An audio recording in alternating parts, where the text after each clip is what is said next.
आप सभी को राधे राधे, जय श्री कृष्णा। दोस्तों, कार्तिक मास शुरू होने वाला है और आप सभी को पता है कि यह जो कार्तिक मास होता है यह हमारे ठाकुर जी का सबसे प्रिय महीना होता है।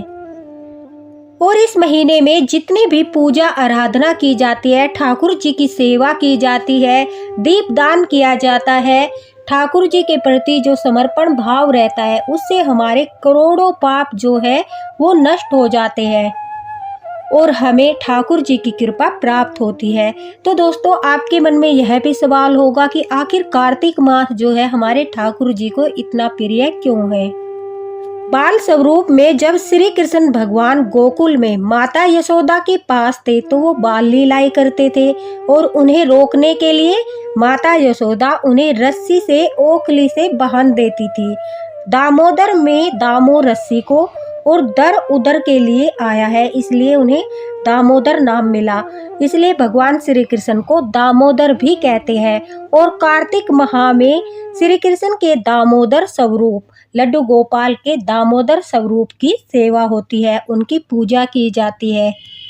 और इसी महीने में जब एक राक्षस शंखरासुर जो था वो देवताओं को पराजित करके जो सारे वेद मंत्र थे उन्हें चुरा लिया था और उन्हें चुराकर समुद्र में फेंक दिया था, जिसका कारण यह था कि देवताओं को पराजित करने के बाद देवता शक्तिशाली थे वो सिर्फ और सिर्फ वेदों के कारण।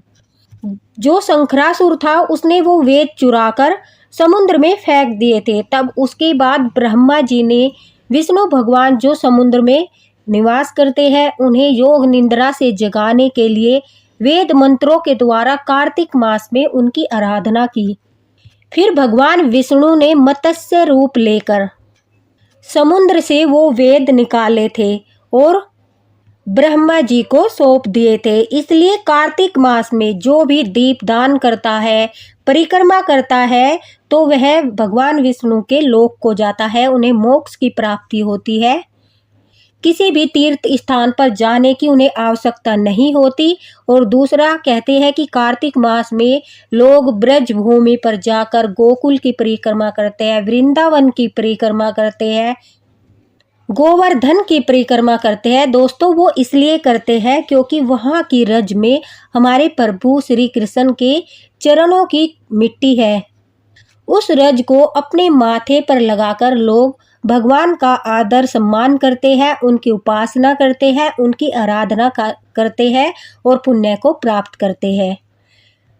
तो आपको पता ही चल गया होगा कि कार्तिक मास की कितनी सारी महिमाएं हैं, जिस कारण से यह जो है हमारे भगवान जी को सबसे अधिक प्रिय है, लड्डू गोपाल को सबसे अधिक प्रिय है। इसी कारण से जो विशेष पूजाएं जो आराधना की जाती है इस महीने में हमारे ठाकुर जी प्रसन्न होकर उसे स्वीकार करते हैं। दोस्तों, जो आज की यह लीला कथा है यह लड्डू गोपाल द्वारा एक बहुत बड़ा मार्गदर्शन है अपने भक्तों के लिए, अपने प्रेमियों के लिए, अपने सखाओं के लिए, अपनी मैयाओं के लिए, जो पूरे साल भर उनकी सेवा करती है। लेकिन उनकी सेवा करने में उनके भोग को लेकर कुछ छोटी छोटी गलतियां जो है सभी सखियों से हो जाती है, जिसके कारण से उन्हें लड्डू गोपाल की कृपा प्राप्त नहीं होती। उनमें मन में शंकाएं आती है कि क्या हमारे लड्डू गोपाल हमसे नाराज है, क्या लड्डू गोपाल हमसे प्रसन्न नहीं है, जो हमें अनुभूति नहीं कराते। तो काफ़ी सारी ऐसी चीज़ें होती है जो जाने अनजाने में भूल चूक हो जाती है। आज की जो ये लीला कथा है एक भक्त अनीता जी ने हमारे साथ शेयर की है। अनीता जी दिल्ली में रहती है और वो सिर्फ 2 सालों से ही लड्डू गोपाल की सेवा कर रही है, क्योंकि सभी के घर में लड्डू गोपाल विराजित है। तो वो कहती है कि उसका भी मन हुआ कि वो भी लड्डू गोपाल की सेवा करे। तो उसने लड्डू गोपाल की सेवा करने के लिए लड्डू गोपाल को वृंदावन से नहीं खरीदा, न ही उसने लड्डू गोपाल को किसी से उपहार स्वरूप लिया, बल्कि वह स्वयं ही अपने पास की मार्केट में जाकर ठाकुर जी की नौछावर देकर वहां से लड्डू गोपाल लेकर आई और अपने घर में उनकी सेवा करने लगी। अब अनीता जी को यह पता था कि लड्डू गोपाल जो है वो एक बच्चे के रूप में घर में विराजित किए जाते हैं और उनकी सेवा भी बच्चे की तरह ही की जाती है। अनीता जी का एक छोटा बेटा है और उनकी एक बेटी है। बेटी उनकी बड़ी है जो 5 साल की है और बेटा उनका सिर्फ 2.5 साल का है। अनीता जी कहती है कि वो अपने बच्चों की तरह ही लड्डू गोपाल को पुत्र रूप में सेवा करने लगी। लड्डू गोपाल के प्रति उनके मन में पुत्र भाव है।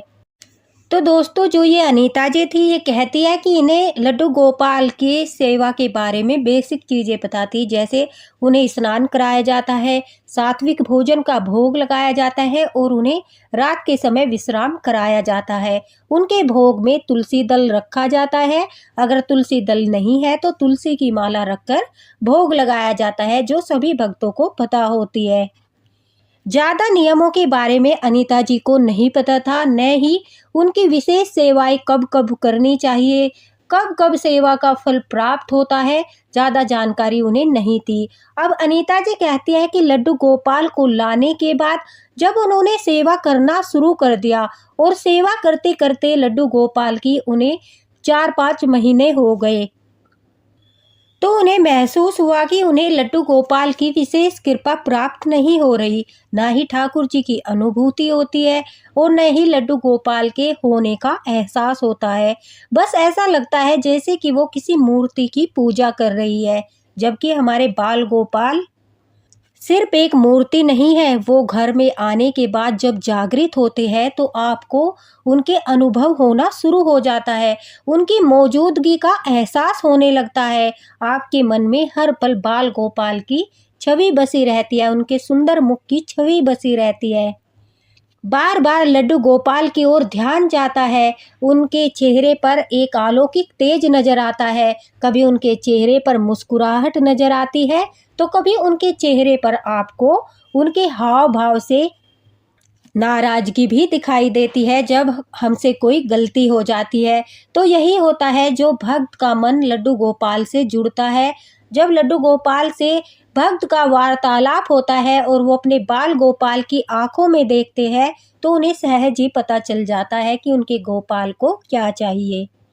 लेकिन अनीता जी कहती है उनके साथ ऐसा कुछ भी नहीं हो रहा था।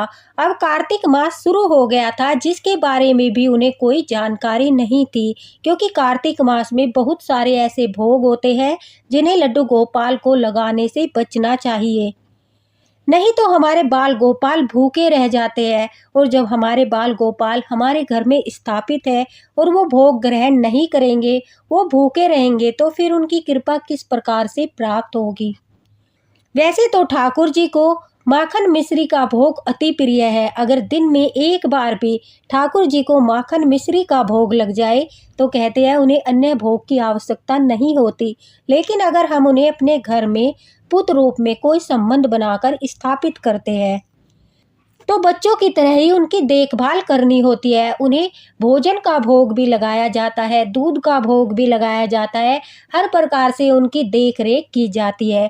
अब अनीता जी कहती है कि कार्तिक मास में भी वो जैसे रोजाना करती थी उसी तरह से लड्डू गोपाल को भोग लगाती थी। दोस्तों, उससे पहले बता दूं कि लड्डू गोपाल को कार्तिक मास में जो है क्या भोग नहीं लगाना चाहिए। लड्डू गोपाल को कार्तिक मास में कभी भी भूल कर भी मूली का, करेले का और घिया, लौकी जिसे हम बोलते हैं, उसका भोग नहीं लगाना चाहिए।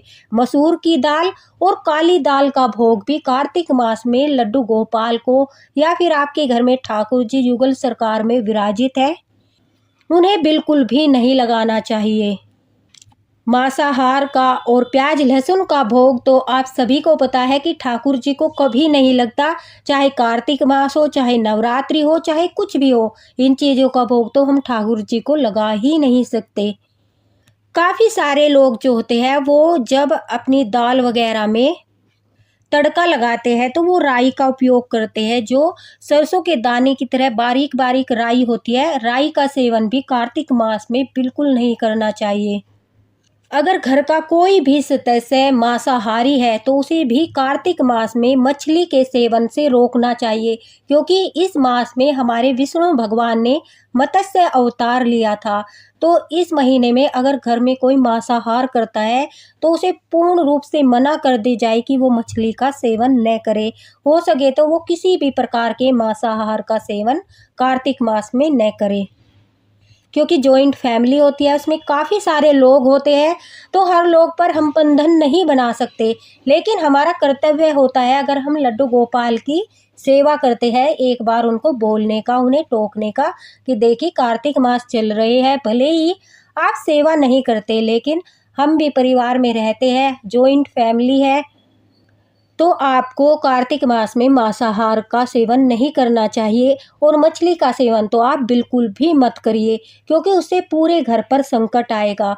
इस कार्तिक मास में विष्णु भगवान ने मत्स्य अवतार लिया था, तो आपका वहीं पर काम खत्म हो जाएगा। बाकी अब उसके ऊपर है, उसे मानना है या नहीं मानना है। दोस्तों, इसी के साथ साथ मसूर की दाल का भोग तो बिल्कुल भी लड्डू गोपाल को नहीं लगाना चाहिए। बासी भोजन का भोग भी ठाकुर जी को नहीं लगाना चाहिए, लड्डू गोपाल को नहीं लगाना चाहिए। कभी कभी क्या होता है, हमें कहीं बाहर जाना पड़ जाता है, उसके लिए हम लड्डू गोपाल के पास भोजन रखकर उनका टिफिन लगाकर रख जाते हैं और बोल देते हैं कि ठाकुर जी आप यह भोग ग्रहण कर लीजिएगा, हम बाहर जा रहे हैं। तो 2-3 घंटे बाद वो भोजन बासी हो जाता है, उसका भोग कार्तिक मास में नहीं लगाना चाहिए। साथ ही साथ फलों में जामुन का भोग तो बिल्कुल भी लड्डू गोपाल को, कार्तिक मास हो या फिर न हो, जामुन का भोग लड्डू गोपाल को नहीं लगाया जाता। जामुन को शास्त्रों में अशुद्ध माना जाता है और कहते हैं जामुन का भोग लगाते ही हमारे लड्डू गोपाल नाराज हो जाते हैं। जिस फल में अधिक कीड़े होने की संभावना होती है, मान लीजिए कि अब इस समय पर बहुत सारे अमरूद आ रहे हैं और अमरूद में ज़्यादातर कीड़ा निकलता है, तो अमरूद का, जामुन का, जिसमें आपको कीड़े होने की आशंका होती है, वो फल अशुद्ध होता है, उस फल का भोग नहीं लगाना चाहिए। बल्कि लड्डू गोपाल को केले का भोग, सेब का भोग, चीकू का भोग, अनार का भोग, काफ़ी सारे ऐसे शुद्ध फल हैं जिन्हें शास्त्रों में भी शुद्ध माना गया है, उन फलों का भोग आपको अवश्य लगाना चाहिए। और केले के फल का भोग अगर हम कार्तिक मास में लगाते हैं तो वो बहुत फलदायी होता है। खासकर बृहस्पतिवार के दिन कार्तिक मास में लड्डू गोपाल को केले का भोग अवश्य लगाना चाहिए दोस्तों, उससे लड्डू गोपाल और अधिक प्रसन्न होते हैं। लड्डू गोपाल को पीले वस्त्र धारण कराने चाहिए कार्तिक मास में ज़्यादा से ज़्यादा, क्योंकि वो सुख शांति का कलर होता है और लड्डू गोपाल का सबसे पसंदीदा कलर होता है पीला, तो पीले वस्त्र ज़्यादा से ज़्यादा पहनाने चाहिए। अब जो ये अनीता जी थी, इनको इन सब चीज़ों के बारे में नहीं पता था। जैसे रोज का भोजन बनता है, इसी तरह से वो हर प्रकार का भोजन बनाकर लड्डू गोपाल को भोग लगा रही थी। जैसे कि चने की दाल हुई, काली दाल हुई, मसूर की दाल हुई, बनाई और ठाकुर जी को भोग लगा दिया। बैंगन की सब्जी बनाई, करेले की सब्जी बनाई, ठाकुर जी को भोग लगा दिया। लड्डू गोपाल की सब्जी जो होती है वो प्याज लहसुन में नहीं बना सकते, तड़का नहीं लगा सकते, तो वो राई में तड़का लगाकर ठाकुर जी को भोग लगा दिया। हर बार वो यही कर रही थी, पूरा कार्तिक का महीना चल रहा था, लेकिन अनीता जी जो है अपनी भूल और अज्ञानता के बस लड्डू गोपाल को वही भोग लगा रही थी जो उन्हें नहीं लगाने चाहिए। इस वजह से ठाकुर जी भूखे थे, वो भोग स्वीकार ही नहीं कर रहे थे। अब मैंने आपको बताया है कि कार्तिक मास में अगर हम थोड़ी सी भी सेवा सच्चे मन से, समर्पण भाव से और प्रेम से ठाकुर जी की करते हैं तो वो स्वीकार करते हैं और मार्गदर्शन भी करते हैं, रास्ता निकालते हैं, लीलाएं करते हैं, माध्यम बनाते हैं। अब अनीता जी के साथ भी ऐसी ही घटना हुई। वो कहती है कि वो दिल्ली में किराए के मकान पर रहती थी, लेकिन अचानक ही उनके घर में एक हादसा हुआ। लाइट के शॉर्ट सर्किट की वजह से जिस मकान में वो रहती थी वहां पर आग लग गई। मकान मालिक ने मकान खाली करवा दिया। इस वजह से अनीता जी को अपना जो है घर वो शिफ्ट करना पड़ा। और जहां पर अब उन्होंने दूसरा मकान किराए पर लिया था, वो कहती है वो बहुत ही भले लोग थे, धार्मिक प्रवृत्ति के थे और साथ ही साथ लड्डू गोपाल की सेवा भी करते थे। उनके घर में बड़े लड्डू गोपाल विराजित थे, जिन्हें देखकर अनीता जी कहती है मैं बड़ा प्रसन्न हुई कि चलो ऐसे घर पर हम शिफ्ट हुए हैं जहां पर ठाकुर जी की सेवा होती है, काफ़ी कुछ सीखने को मिलेगा। सबसे जरूरी बात कि लड्डू गोपाल ने इतने बड़े हादसे में भी अनीता जी के परिवार की रक्षा की, क्योंकि वो उन्हें पुत्र रूप में सेवा करती थी, तो ठाकुर जी कभी भी अपने भक्तों का अनित नहीं होने देते। अनीता जी कहती है कि जिस मकान में हमने शिफ्ट किया था वो 2 मंजिल का मकान था। ग्राउंड फ्लोर पर उनके मालिक रहते थे और सेकंड फ्लोर पर अनीता जी ने अपना रहना शुरू किया था। अब जब एक ही मकान में ऊपर नीचे सदस्य रहते हैं तो आते जाते हुए बोलचाल भी हो जाती है। अनीता जी कहती है कि नीचे मालिक के जो बेटे थे उनकी बहू से अनीता जी की दोस्ती हो गई। 2-4 दिनों में ही बातचीत होने लगी। बातचीत के दौरान अब अनीता जी को धीरे-धीरे लड्डू गोपाल के बारे में काफ़ी सारा ज्ञान मिलने लगा। साथ ही साथ अब अनीता जी ने देखा कि जो उनकी बहू थी वो सुबह सवेरे उठकर कार्तिक स्नान करती थी और लड्डू गोपाल की सेवा करती थी। अब अनीता जी ने जब उनसे इस बात का ज़िक्र किया कि आप इतनी सवेरे-सवेरे कार्तिक स्नान करती हो, क्या इसमें लड्डू गोपाल की कोई विशेष सेवा होती है? तो तभी उन्हें ज्ञान हुआ कि किस प्रकार से कार्तिक का महीना लड्डू गोपाल जी को बहुत अधिक प्रिय है। इस कार्तिक के महीने में किस प्रकार से सेवा की जाती है, किस प्रकार से लड्डू गोपाल जी को भोग लगाया जाता है। सारी बातों का पता चलने के बाद अनीता जी ने अपने मन में सोचा कि शायद इसीलिए उनसे लड्डू गोपाल की सेवा अच्छे से नहीं हो रही, इसीलिए लड्डू गोपाल दर्शन नहीं देते, अनुभूति नहीं कराते, साथ ही साथ कोई कृपा नहीं होती। जहाँ वो इतने सालों से रह रहे थे उस घर को उन्हें छोड़ना पड़ा क्योंकि वो ठाकुर जी की सेवा में गलती कर रही थी। लेकिन इसके पीछे भी लड्डू गोपाल जी का एक उद्देश्य छिपा था। अगर वो उस घर को नहीं छोड़ते तो फिर वो लड्डू गोपाल भक्तों के घर किस प्रकार से आते।